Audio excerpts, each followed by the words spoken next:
I'm Dr. Madhavi from Cloud9 Hospital. So ఈరోజు మీకు common problem ఎక్కడ విన్నా మనం పీసీఓడి అని వింటుంటాం.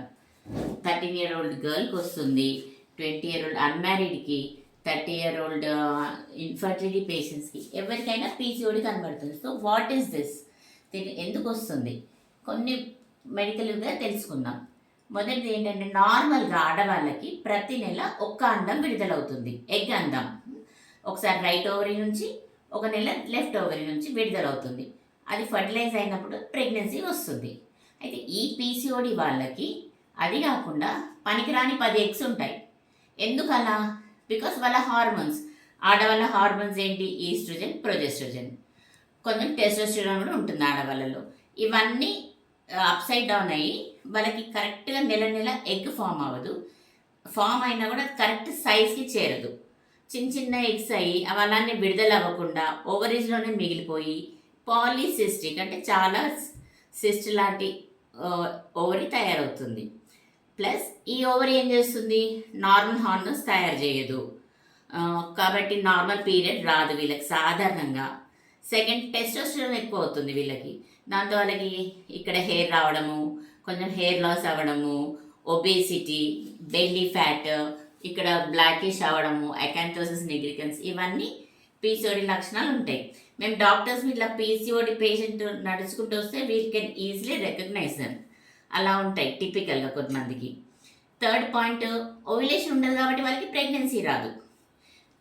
అండ్ మనం స్కానింగ్ చేసినప్పుడు ఓవరీస్ పెద్ద పెద్దగా ఉండడము, నెక్లెస్ ప్యాటర్న్లో ఫాలికల్స్ సిస్ ఉండడము, వీటితో మనం డయాగ్నోస్ చేస్తాం. సో ఇక్కడ ప్రాబ్లం ఓవరీ నుంచా అండ్ ఓవరీనే ట్రీట్ చేయాలా? కాదు. Problem insulin resistance. ఇక్కడ ఏమవుతుంది అంటే, ఈ పిల్లలు సాధారణంగా లావు ఉంటారు. లావు వాళ్ళకి వాళ్ళ బాడీలో ఇన్సులిన్ ఉన్నా కూడా పెరిఫెరీలో ఆ ఇన్సులిన్ పనిచేయదు, రెసిస్టెన్స్ ఉంటుంది. కాబట్టి అది బాడీలో మిగిలిపోయి అది ఓవరీ మీద పనిచేసి ఓవరీ నుంచి టెస్టోస్టెరాన్ తయారు చేస్తుంది. ఇది బేసిక్ పెథాలజీ. అందుకోసమే మనం పీసీఓలో we give insulin resistant drugs ఇస్తాం, లైక్ మెట్ఫార్మిన్, మయోఇనోసిటాల్ అటువంటి డ్రగ్స్ ఫస్ట్ పెడతాం. ప్లస్ వాళ్ళని వెయిట్ లాస్ అవ్వమంటాం. ఎందుకు? వెయిట్ లాస్ అవ్వడం వల్ల ఇన్సులిన్ రెసిస్టెన్స్ పెరుగుద్ది. కాబట్టి ఇన్సులిన్ పెరిఫరీకి వెళ్తుంది, ఓవరీ మీద తక్కువ ఎఫెక్ట్ అవుతుంది. అలా కూడా వాళ్ళకి కొంచెం మన ట్రీట్మెంట్లో ఈజీ అవుతుంది. థర్డ్ పాయింట్, ప్రెగ్నెంట్ అవ్వాలన్న వాళ్ళకి ఫస్ట్ ఇన్సులిన్ రెసిస్టెంట్ డ్రగ్స్, తర్వాత కొన్ని రోజులు అసలు ఓవ్యులేషనే కాకుండా ఓసీ పిల్స్ ఇచ్చి ఆపేస్తాం. తర్వాత మనం ఓవ్యులేషన్ ఇండక్షన్ డ్రగ్స్ ఇస్తాం చాలా లో డోస్లో, ఎందుకంటే హైపర్ స్టిమ్యులేషన్లోకి వెళ్తారు వీళ్ళు. అండ్ పీసీఓలో గుడ్ రిజల్ట్ ఉంటుంది ప్రెగ్నెన్సీ రావడానికి. అది గుడ్ న్యూస్.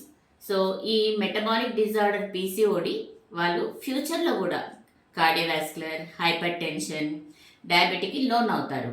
సో మనం మంచి గుడ్ యాక్టివిటీ పెట్టుకొని daily 20 minutes walking, morning 20 minutes, evening walking, junk food తినకుండా ఇలా ఉండి మన పీసీఓడిని కంట్రోల్లో పెట్టుకోవాలి. అది వస్తుంటుంది, పోతుంటుంది, లైఫ్ థ్రెటనింగ్ కాదు, but to better be keep it under control. Thank you.